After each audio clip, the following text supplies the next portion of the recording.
लोकवाणी, आपकी बात मुख्यमंत्री श्री भूपेश बघेल के साथ।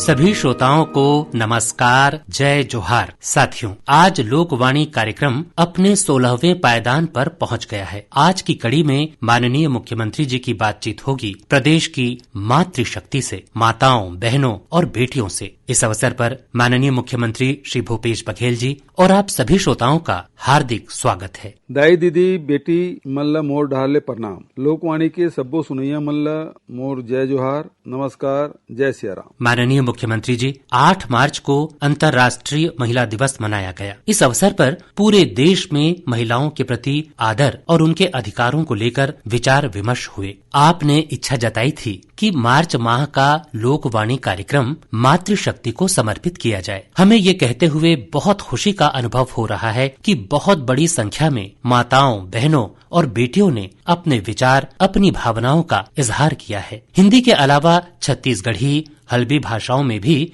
बहनों ने अपने विचार व्यक्त किए हैं। माननीय मुख्यमंत्री जी, सबसे पहले तो ये जानना चाहेंगे कि आपकी सरकार महिलाओं के हित के लिए किस प्रकार से कार्य कर रही है और समग्र रूप में क्या सोच रखती है। देखिए, सबसे पहले तो बता दूं कि हम छत्तीसगढ़ की कल्पना ही छत्तीसगढ़ महतारी के रूप में करते हैं। छत्तीसगढ़ को माँ के रूप में, मातृशक्ति के रूप में देखने और समझने का विचार हमें अपने पुरखों से विरासत में मिला है। राज्य गठन के बाद हमें लगता था कि यह भाव और अधिक सम्मान पाएगा, इसे सार्थक बनाया जाएगा। हमने आते ही डॉक्टर नरेंद्र देव वर्मा द्वारा रचित उस छत्तीसगढ़ी गीत को राज्य गीत घोषित किया, जिसमें कहा गया है, अरपा पैरी की धार, महानदी है अपार, इंद्रावती है पखारे तोर पैया, महु पाँव परो तोर भैया, जय हो छत्तीसगढ़ मैया।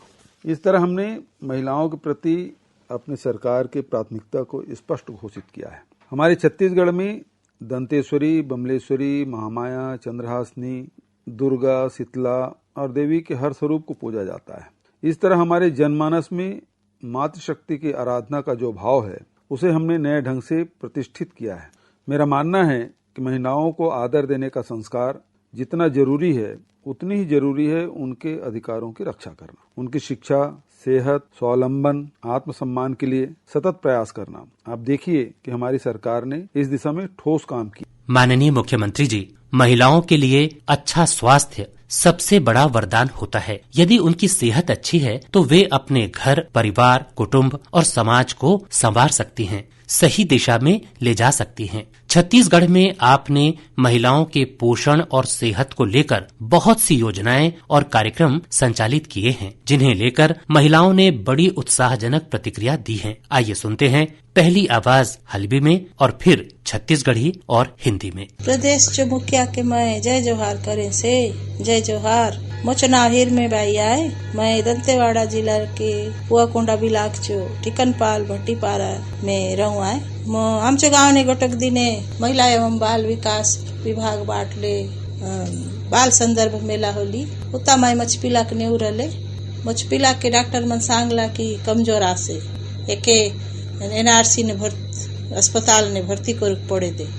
उता नीलो ने मचपिला अच्छा होए दे बोलून सांगलो ने मैं उना के नीले और उता 15 दिन में रले। उता मचपिला के अच्छा देखभाल होली। 2-3 टाइम जो काय दवाई मन बोल देते रला डॉक्टर मन और पाचे ये तो बेरी नहीं मोके पैसा बोली दिला और मुझो पिला के बे अच्छा होलो से जो भोजन बोल अच्छा बाढ़ ली, स्वास्थ्य से अच्छा खेले से, अच्छा खाए से, बोले 3-4 खाए से पिलाए दाए। आगे तो मुरुस नाय रहते रले और एबे हम आंगनबाड़ी में जाऊन हम जो पिला मन के भात बोल खुआसो, रोजे रोटी भात सब्जी दाल सपाई चीज देवात, अंडा बोल देवात, लड्डू बोल देवात। उता हम जो मैं पिला मन के नेउन खुआ हुआ और हम जो प्रदेश जो मुखिया के मैं खूबे धन्यवाद दे से मुझ पिला चो जीव बाचली।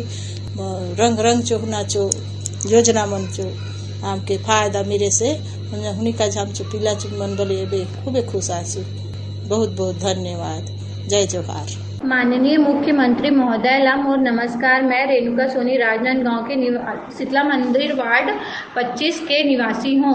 सर, मैं आप ला बताना चाहत हूँ कि जब मैं गर्भवती रही हूँ तब मोर ब्लड बहुत कम रही से मोला अपन और होवे वाले बच्चा के चिंता होवत रही। वही समय कोरोना वायरस हमार शहर में फैले रही और लॉकडाउन होए के कारण खावे पिए बर भी अब्बड़ परेशानी होवत रही। ऐसा मुश्किल समय में आपके मुख्यमंत्री सुपोषण अभियान के माध्यम से आंगनबाड़ी वाले दीदी द्वारा हमार घर में आकर सूखा राशन देत रहीस, जेकर कारण मोला बहुत राहत मिलिस और मोर चिंता दूर होइस। और आंगनबाड़ी दीदी द्वारा समय समय में मोर घर आके मोर हालचाल पूछत रहीस। आपके ये योजना में लाभ मिले के परिणाम है मैं एक स्वस्थ बच्चा ला जन्म देव हूँ और मैं भी बहुत स्वस्थ हूँ। एकर सेती मैं आप ला बहुत बहुत धन्यवाद देवत हूँ कि ऐसा कठिन समय में आप हमार माता मन के ध्यान रखे हो। धन्यवाद सर। हमारे प्रदेश के मुख्यमंत्री श्री भूपेश बघेल जी ला प्रणाम। मैं ग्राम रामपुर विकास खंड डोंगर गांव जिला राजनांदगांव ले रितु सिन्हा बोलत हूँ। हमार मुख्यमंत्री जी आप मन मुख्यमंत्री सुपोषण अभियान चलाए हो, जेखर ले मोला अब्बड़ फायदा होई से। काबर कि जब मैं गर्भवती रही हूँ तब मोला खून के कमी रही से। मुख्यमंत्री सुपोषण अभियान ला मोला आंगनबाड़ी कार्यकर्ता दीदी हर कोरोना काल में घलोक सूखा राशन दिस है, जेखर ले मोर खून के कमी ह दूर होगे और मैं हर स्वस्थ लइका ला जन्म दे हूँ। मुख्यमंत्री सुपोषण अभियान ले मोर घर आंगन में खुशहाली बगर गे। एखर बर मुख्यमंत्री जी ला गाड़ा गाड़ा धन्यवाद। जय हिंद, जय छत्तीसगढ़। माननीय मुख्यमंत्री जी जय जोहार। मैं गौसिया बानो आंगनबाड़ी कार्यकर्ता केंद्र मौलाना आजाद वार्ड क्रमांक 2 महगमा माझापारा सेक्टर सूरजपुर 1 परियोजना सूरजपुर जिला सूरजपुर छत्तीसगढ़। लॉकडाउन की अवधि में रेडी टू ईट का वितरण जो आपके द्वारा निर्देश था उसका पालन हमारे द्वारा किया गया और उस विषम परिस्थिति में भी हितग्राहियों की पोषण सुरक्षा सुनिश्चित की गई। इसके लिए हम सभी आपके बहुत बहुत आभारी हैं। जय जोहार, जय छत्तीसगढ़। धन्यवाद हिरमी जी, रेणुका जी, रितु जी और गोसिया बानो जी। मुख्यमंत्री पद संभालने के बाद जब मुझे पता चला कि छत्तीसगढ़ में 37.5% बच्चे कुपोषण और 47% महिलाएं एनीमिया से पीड़ित है तो मुझे बहुत दुख हुआ। कुपोषण और एनीमिया अपने आप में एक गंभीर बीमारी की तरह है और इसके कारण बहुत सी बीमारियां हो जाती हैं। इसलिए हमने मुख्यमंत्री सुपोषण अभियान शुरू किया ताकि कुपोषण और एनीमिया के खिलाफ एक निर्णायक जंग छिड़ी जा सके। इस लड़ाई में किसी भी तरह से संसाधनों की कमी न आए, इसके लिए हमने एक ओर जहां विभागों को समन्वय से काम करने के निर्देश दिए, वहीं दूसरी ओर डीएमएफ की राशि का उपयोग करने की रणनीति अपनाई। स्थानीय स्तर पर उपलब्ध पोषण आहार को बढ़ावा दिया ताकि लोगों को उनकी रुचि के अनुसार पोषक तत्व मिले। मुझे खुशी है कि एक वर्ष में 1 लाख बच्चे, जिसमें बेटियां अधिक है, कुपोषण से मुक्त हुए तथा 20,000 महिलाओं को एनीमिया से निजात मिली। बहनों और बेटियों, मैं चाहूंगा कि आप लोग हमारी योजना के अनुसार पोषक तत्व और दवाई लेते रहें। कोरोना काल में भी यह अभियान जारी रहा, जो इस बात का प्रतीक है कि अब कोई भी ताकत आपको कुपोषण और एनीमिया मुक्ति से रोक नहीं पाएगी। आपके सहयोग से हम छत्तीसगढ़ के प्रत्येक बच्चे और नारी को कुपोषण और एनीमिया से मुक्त कराएंगे। हमने देखा कि बहुत से क्षेत्रों में महिलाएं तबीयत खराब होने के बावजूद अस्पताल नहीं जा पाती थीं। आदिवासी अंचलों में, शहरी बस्तियों में महिलाएं अपने परिवार के पोषण के लिए हाट बाजार तो जाती थी, लेकिन अस्पताल जाने का समय नहीं निकाल पाती थी। इस बात का ध्यान में रखते हुए हमने ऐसी योजनाएं शुरू की कि जिन स्थानों में महिलाएं सरलता से जा सकती हैं, वहां पूरी स्वास्थ्य सुविधाएं पहुंचा दी जाए। मुख्यमंत्री हाट बाजार क्लिनिक योजना, मुख्यमंत्री शहरी स्लम स्वास्थ्य योजना, दाई दीदी मोबाइल क्लिनिक, संजीवनी एक्सप्रेस, 102 महतारी एक्सप्रेस, ग्रामीण चलित चिकित्सा इकाई, हमार अस्पताल योजना, हमार लैब योजना, मलेरिया मुक्त बस्तर अभियान, मितानिन प्रोत्साहन राशि, भुगतान सॉफ्टवेयर आदि उपायों से महिलाओं के स्वास्थ्य की जांच, उपचार तथा सहायक सेवाओं का काम किया जा रहा है। माननीय मुख्यमंत्री जी, किसी भी व्यक्ति के संपूर्ण विकास के लिए शिक्षा और सुरक्षा की महत्वपूर्ण भूमिका होती है। प्रदेश में नारी शिक्षा और सुरक्षा को आगे बढ़ाने की दिशा में क्या विशेष प्रयास किए जा रहे हैं? बहुत अच्छा सवाल किया आपने। हमने तो आंगनबाड़ी के स्तर से ही शिक्षा की बुनियाद रखने की पहल की है। आमतौर पर आंगनबाड़ी को शिशुओं के पोषण आहार प्रदाय का केंद्र माना जाता है, लेकिन हमने आंगनबाड़ी को नर्सरी प्ले स्कूल के रूप में विकसित करने का काम शुरू किया है। महात्मा गांधी नरेगा में कन्वर्जेंस से आंगनबाड़ी केंद्रों का निर्माण किया जा रहा है। हर जिले में कन्या महाविद्यालय तथा कन्या छात्रावास खोलने का लक्ष्य रखा है। जहां नहीं है उसके लिए हमने अपने तीनों बजटों में प्रावधान रखा है। 1000 माध्यमिक विद्यालयों तथा 74 कन्या छात्रावासों में बालिकाओं को जूडो कराटे का प्रशिक्षण दिया जा रहा है। आंगनबाड़ी कार्यकर्ताओं, सहायिकाओं तथा स्वच्छता दीदियों के मानदेय में बढ़ोतरी की गई है। घरेलू हिंसा से संरक्षण के लिए प्रत्येक जिले में नवा बिहान योजना के तहत संरक्षण अधिकारियों की नियुक्ति की गई है। शिक्षा का अधिकार के तहत 12वीं कक्षा तक निःशुल्क शिक्षा की व्यवस्था की गई है, जिसका लाभ बालिकाओं को भी मिल रहा है। कन्या छात्रावास तथा आश्रमों में महिला होमगार्ड के 2200 नए पदों का सृजन किया गया है। नए बजट में 9 नवीन कन्या छात्रावासों की स्थापना का प्रावधान किया गया है। प्रदेश में महिलाओं की साक्षरता दर कम रही है। राष्ट्रीय स्तर पर साक्षरता अभियान नहीं चलाए जाने के कारण राज्य को होने वाले नुकसान की भरपाई हमारी नई पढ़ाई लिखाई योजना से की जाएगी, जिसका लाभ महिलाओं को होगा। महिला पुलिस तथा स्वयं सेविका योजना के तहत महिला अधिकारों के संरक्षण के लिए 2 जिलों में 4500 से अधिक स्वयं सेविकाएं काम कर रही है। यह प्रयोग सफल होने पर अन्य जिलों में भी लागू किया जाएगा। बेटियों के जन्म को सकारात्मक रूप में लेने की प्रेरणा का संचार करने हेतु कौशल्या मातृत्व योजना शुरू की जा रही है। योजना में दूसरी संतान के रूप में बेटी जन्म होने पर आर्थिक मदद की जाएगी। विभिन्न जिलों में कामकाजी महिला छात्रावास की स्थापना की जा रही है। हमने 2023 तक सभी 45 लाख ग्रामीण घरों में नलों से शुद्ध पानी पहुंचाने का लक्ष्य रखा है। मेरा मानना है कि इस सुविधा से महिलाओं को बहुत लाभ मिलेगा।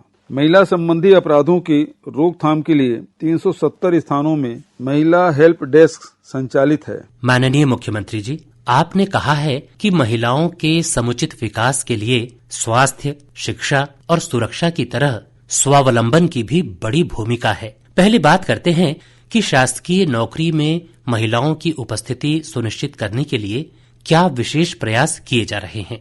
आइए सुनते हैं कुछ बहनों के विचार और फिर आप कृपया अपनी बात रखिएगा। माननीय मुख्यमंत्री जी, सादर प्रणाम। मैं एकता राजानी राजिम से हूँ। महोदय, सर्वप्रथम मैं आपकी सहृदय आभारी हूँ कि आपने मुझे शिक्षा विभाग में सेवा का अवसर प्रदान किया। 26 सालों से स्थायी भर्ती बंद थी। हमें लगता था कि हमारा भविष्य अंधेरे में है, पर आपने स्थायी टीचर्स की भर्ती की घोषणा करके जो आशा जगाई थी, अब वह पूरी हो गई है। हमें नियुक्ति पत्र मिल गया है।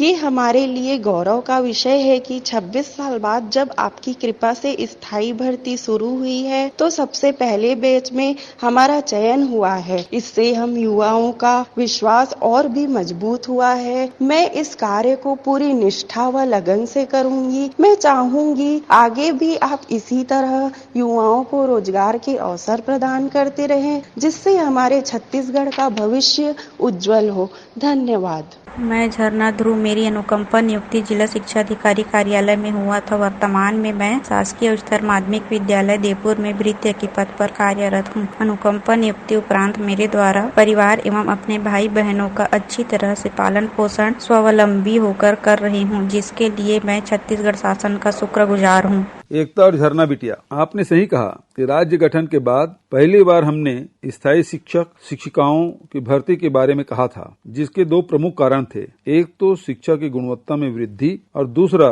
नौकरी कर रहे शिक्षकों के भविष्य की सुरक्षा। हमने लगभग 15,000 पदों के विरुद्ध नियमित भर्ती की प्रक्रिया शुरू की तो कोर्ट से स्टे जैसी अनेक समस्याएं आ गई। मुझे खुशी है कि अंततः सारी समस्याओं को हल करते हुए अब चयनित शिक्षक शिक्षिकाओं को नियुक्ति पत्र मिलना शुरू हो गया है। जिन लोगों को नियुक्ति पत्र मिल गया है उन सबको मैं बधाई और शुभकामनाएं देता हूं। हमने 2 वर्ष की सेवा पूर्ण करने वाले शिक्षा कर्मियों के नियमितीकरण का वादा निभाया है, जिसका लाभ हमारी बहनों को मिला है। मिशन क्लीन सिटी परियोजना में 10,000 महिलाओं को जोड़ा गया है। पुलिस कर्मियों की भर्ती की रुकी हुई प्रक्रिया भी शुरू हो गई है। इसी तरह से विभिन्न विभागों में विभिन्न पदों पर भर्ती की प्रक्रिया चल रही है। मैं बताना चाहता हूँ कि सरकारी सेवाओं में महिलाओं के अधिकार सुरक्षित रहे, इसके लिए हमने यह व्यवस्था की है कि भर्ती, पदोन्नति, दस्तावेजों की छानबीन आदि कार्यों के लिए जो भी समितियां बनाई जाएगी उनमें एक महिला प्रतिनिधि अनिवार्य रूप से रहेगी।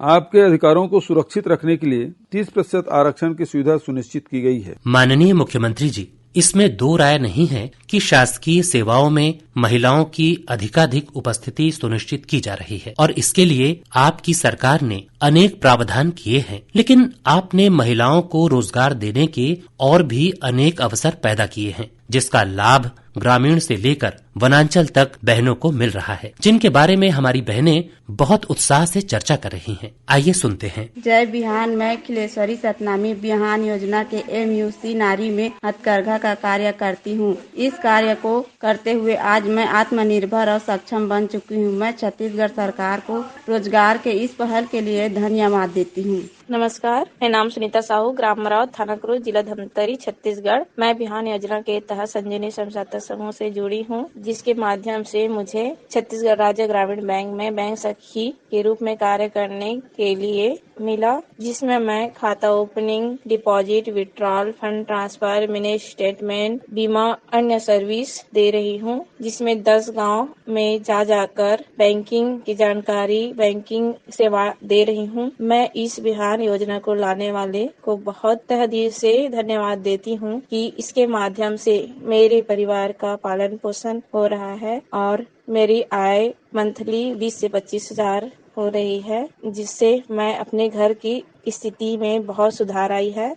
इसलिए मैं इस योजना को लाने वाले को बहुत बहुत धन्यवाद देती हूँ। जय बिहान। जय बिहान। मैं बसंती चक्रधारी, ग्राम नारी, बिहान योजना के MUC नारी में माटी कला का कार्य करती हूँ। इस कार्य को करते हुए आज मैं आत्मनिर्भर और सक्षम बन चुकी हूँ। ग्रामीण महिलाओं के रोजगार हेतु शुरू की गई इस योजना के लिए मैं छत्तीसगढ़ सरकार की आभारी हूँ। जय बिहान। मेरा नाम पुष्पा मिश्राम है। मेरे गाँव का नाम हंचलपुर। मेरे समूह का नाम है महामाया महिला कृषक अभिरुचि समूह, जिसमें मैं सचिव हूँ और हम लोग वर्मी खाद का उत्पादन कर रहे हैं। अभी हम लोग वर्मी खाद बना कर न बेचते भी है, गांव के किसान भी लेकर जाते हैं और अभी न बाहर के भी किसान आते हैं दीदी लेने के लिए। अभी तक हम लोग न 286 कुंटल न वर्मी खाद बेच चुके हैं, जिसका राशि है 2,50,600 और हम लोग न वर्मी केचुआ उत्पादन भी कर रहे हैं, उसको भी बेच चुके हैं।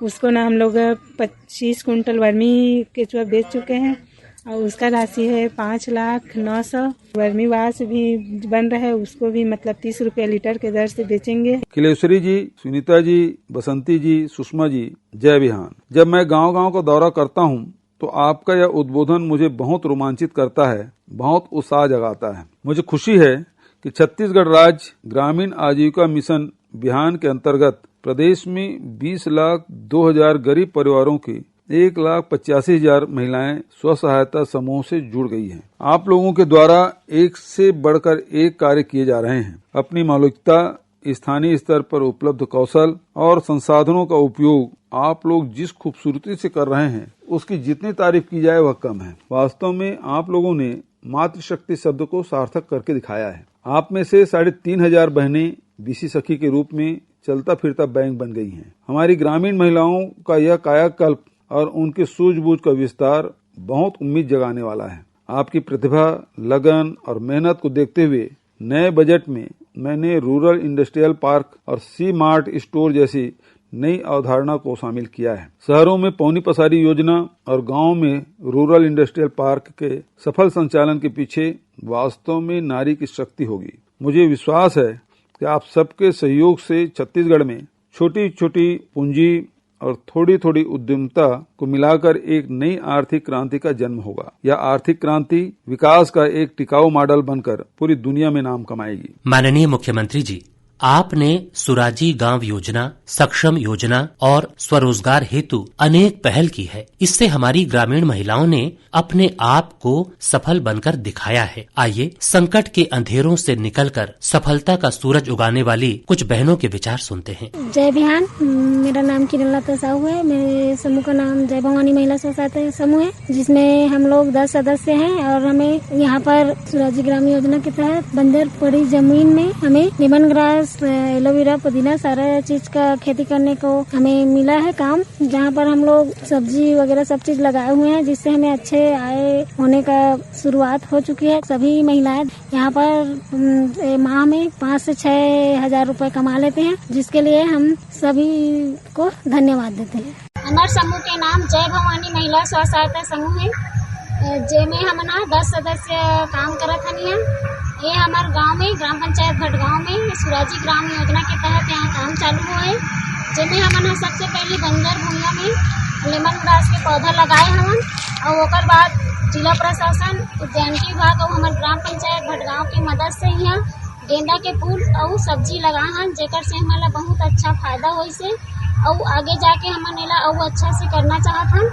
और हमारे ग्राम पंचायत भटगांव, उद्यानिकी विभाग और जिला प्रशासन ला बहुत बहुत धन्यवाद। माननीय मुख्यमंत्री जी को मेरा नमस्कार। माननीय मुख्यमंत्री जी, मेरा नाम फुलमा बाई, मैं दंतेवाड़ा जीटी कॉलोनी के रहने वाली हूँ। मेरे पति का देहांत वर्ष 2014 में होने के बाद अपने परिवार का पालन पोषण, बच्चों की जिम्मेदारी पूरे मुझ पर आ गई और मैं खुद को असहाय महसूस करने लगी। कुछ दिन पहले ही आंगनबाड़ी दीदी ने सक्षम योजना के बारे में बताया। उनके सहयोग से मैंने आवेदन किया और 1 हफ्ते के अंदर ही मुझे सक्षम योजना से 1 लाख रुपए मिले, जिनके मदद से एक नाश्ता की छोटी दुकान खोली, जिससे मुझे प्रतिदिन 700 से 800 रुपए की आमदनी होती है, जिससे मेरे परिवार का पालन पोषण बहुत अच्छे से कर रही हूँ। माननीय मुख्यमंत्री जी, मैं और मेरा परिवार इसके लिए आपको बहुत बहुत धन्यवाद देती हूँ। मोर नाम कमलेश्वरी यादव है और मैं भूथा करवैया हूँ और मोर समूह का नाम है जय दुर्गा महिला स्वयं सहायता समूह, जेकर तहत हमार भूथा में प्लांटेशन लगा दे है, जहाँ हमन काम करत हन, जिसमें फेंसिंग घेरा हो है, सोलर पैनल लगे है और हमन यहाँ पेड़ पौधा के साथ साथ खेती बाड़ी करे बर उद्यानिकी विभाग वाला भैया मन हमर मन के सहायता करत है, जिसमें हमन हमारा मिर्ची बीज दे है, प्याज बीज दे है, आलू बीज दे है और मिनी किट भी दे है और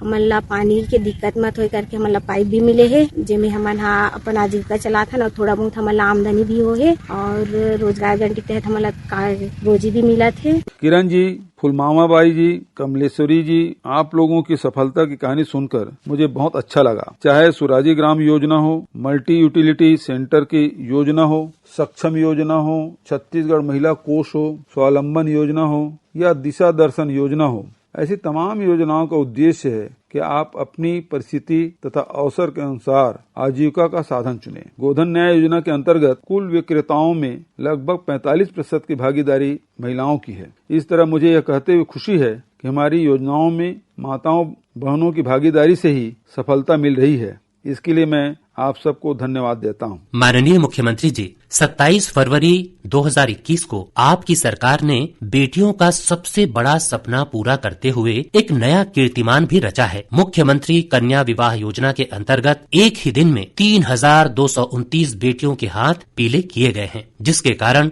गोल्डन बुक ऑफ रिकॉर्ड में छत्तीसगढ़ का नाम दर्ज हुआ है। इसमें भी एक विशेष पहल नारी निकेतन में रहने वाली बेटी का ब्याह है। आइए सुनते हैं कि इस पहल का क्या असर है। माननीय मुख्यमंत्री महोदय, सादर प्रणाम। शासकीय नारी निकेतन को संकट की परिस्थिति में रहने वाली बहनों का सुरक्षित आश्रय स्थल माना जाता है, परंतु हमारे भूपेश सरकार ने इस भविष्य को संवारने का पावन स्थल बना दिया है। इस संदर्भ में हमारी खुशी की नई कहानी 27/2/2021 को लिखी गई, जब नारी निकेतन संस्था में रहने वाली हमारी बहन सुशीला कंवर दीदी का विवाह मुख्यमंत्री कन्यादान योजना में हुआ है। हमारे नारी निकेतन में 3 दिन तक लगातार हंसी खुशी का माहौल था। बहुत धूमधाम से हमारी बहन का शादी का कार्यक्रम संपन्न हुआ। 25 फरवरी से 27 फरवरी तक मेहंदी, हल्दी, गौरी पूजा, मंगल गान, नृत्य, गीत, संगीत एवं पूरे रीति रिवाज के साथ विवाह का आयोजन हुआ। विवाह में हमारे मुख्यमंत्री भूपेश बघेल महोदय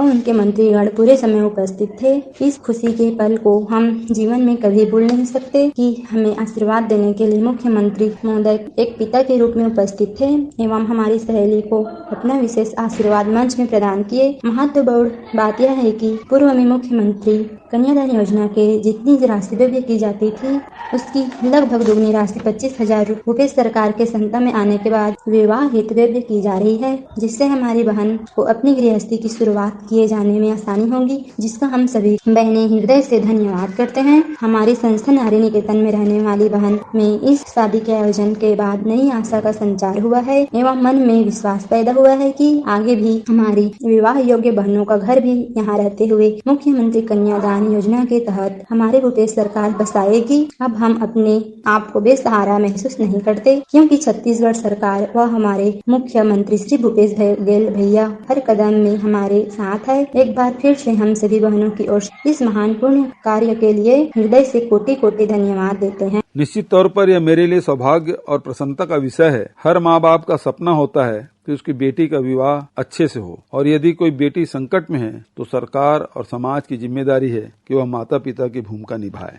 मुझे यह कहते हुए संतोष होता है कि हमने मुख्यमंत्री सामूहिक विवाह योजना के तहत सामान्य जोड़े के लिए सहायता राशि 15,000 से बढ़ाकर 25,000 और दिव्यांग जनों के लिए 50,000 से बढ़ाकर 1 लाख रुपया की है। मैं चाहूंगा कि सभी बेटियां अपने नए घर संसार में सुखी रहे। माननीय मुख्यमंत्री जी, कोरोना संकट का मुकाबला करने में भी हमारी महिला शक्ति का बड़ा सहयोग रहा है। कोरोना संकट से निजात का रास्ता देख रही महिलाओं को अब कुछ नई सुविधाओं का इंतजार है। आइए सुनते हैं एक विचार। आदरणीय मुख्यमंत्री जी, सादर प्रणाम। मैं एकता गुप्ता कोटा बिलासपुर से बोल रही हूँ। आपने जो कोरोना पैंडेमिक के समय बहुत सारी योजनाएं लाई हैं, वो सभी सराहनीय है। कई प्रकार की योजनाएं, जैसे शिक्षा के क्षेत्र में पढ़ाई 2000, जड़ी बूटियों की संग्रहण, पारंपरिक वैद्यों के ज्ञान को बढ़ावा, छत्तीसगढ़ लोक स्वास्थ्य परंपरा हो के पुनरुत्थान के तहत हर्बल औषधियों का निःशुल्क वितरण, और महिलाओं के लिए जो चलाई जा रही दाई दीदी क्लिनिक योजना बहुत ही सराहनीय। योजना तो बहुत अच्छी लगती है, परंतु यह सिर्फ शहरी क्षेत्रों में न होकर उस क्षेत्र में हो जहां अब आवागमन की जो साधन है वो अवरुद्ध है। जैसे कि यही बहुत सारी जगहों पे ट्रेन और बस के साधन आज भी संचालित नहीं हो रहे कोरोना के कारण। ट्रेन और बस अभी छोटे शहरों पे बंद है, उसे थोड़ा जल्दी चालू किया जाए ताकि हम आगे बढ़ सके और हमें जो चीजों की कमी महसूस हो रही है वो भी संचालित हो सके। हाँ, पर इसमें हमें ये भी ख्याल रखना चाहिए कि कोरोना के कारण हमें सेफ्टी बना के रखनी चाहिए। धन्यवाद। एकता जी, निश्चित तौर पर कोरोना कोविड-19 देश और दुनिया के लिए एक नए तरह का संकट था। इस संकट से निपटने में हमें जो सफलता मिली है उसमें नारी शक्ति का बड़ा योगदान है। अपने परिवार को संभालने, घर गृहस्थी के साथ आजीविका संभालने की जिम्मेदारी आप लोगों ने बखूबी निभाई है। इस दौरान हमारे गांव में खेती किसानी का काम भी हुआ। जंगलों में वनोपज संग्रह, महात्मा गांधी नरेगा के तहत रोजगार, आंगनबाड़ी तथा स्वास्थ्य कार्यकर्ताओं के रूप में महिलाओं का योगदान अभूतपूर्व रहा है। जहां तक ट्रेन व बस सुविधाएं शुरू करने का सवाल है, तो मैं आपको आश्वस्त करता हूं कि हम अपनी ओर से पूरी कोशिश कर रहे हैं कि भारत सरकार जितनी जल्दी रेल परिवहन को सामान्य करे। राज्य सरकार के स्तर पर हम पूरा सहयोग करेंगे। वहीं प्रदेश में बस सेवाएं सामान्य करने की दिशा में निरंतर प्रयास किए जा रहे हैं। कोरोना संकट के संदर्भ में मैं जरूर कहना चाहूंगा कि आप सब पात्रता अनुसार टीकाकरण में सहयोग करें। टीका लगाने और लगवाने का काम भी आपके बिना पूरा नहीं होगा। टीका लगाने के बाद भी मास्क, सुरक्षित दूरी तथा हाथों को साबुन से बार बार धोने जैसे उपाय करते रहें। आप सबको एक बार फिर शुभकामनाएं। जय हिंद, जय छत्तीसगढ़। श्रोताओं, लोकवाणी का आगामी प्रसारण 11 अप्रैल 2021 को होगा, जिसका विषय होगा नया बजट नए लक्ष्य। इस विषय पर आप 24, 25 और 26 मार्च 2021 को दिन में 3 से 4 बजे के बीच फोन करके अपने विचार, सुझाव और सवाल रिकॉर्ड करा सकते हैं। फोन नंबर है 0771 के बाद 2430-501, 2430-502 और 2430-503। और इसी के साथ ये कार्यक्रम अब संपन्न होता है। नमस्कार, जय जोहार। अभी आप सुन रहे थे लोकवाणी।